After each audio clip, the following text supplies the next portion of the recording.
Bonjour, dans cette première vidéo tutoriel sur le logiciel Autodesk Revit en version ici 2017, je vais vous parler uniquement de ce premier écran sur lequel vous arrivez lorsque vous ouvrez le logiciel. Donc, lorsque vous ouvrez le logiciel, vous allez avoir sur cette page deux sections principales.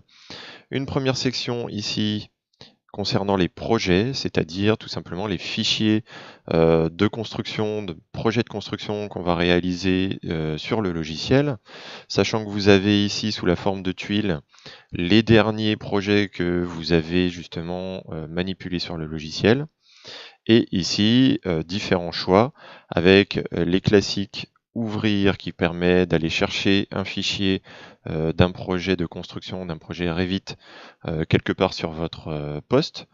Le lien vers nouveau, la création d'un fichier de projet qui va vous permettre de démarrer un nouveau projet.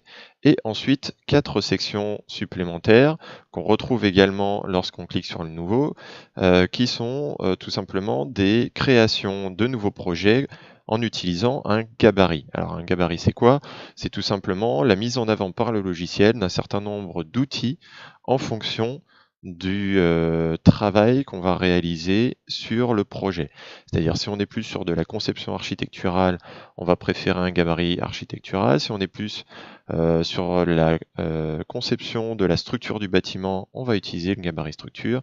Et enfin, sur la partie énergétique, ventilation, chauffage, on va utiliser le gabarit de génie climatique.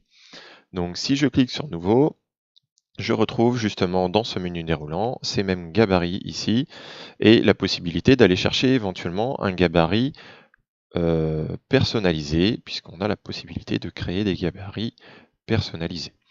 Donc là, dans un premier temps, on va aller créer un nouveau fichier pour un travail de conception architecturale en sélectionnant donc soit ici gabarit architectural ou dans nouveau un gabarit architectural pour créer notre nouveau projet.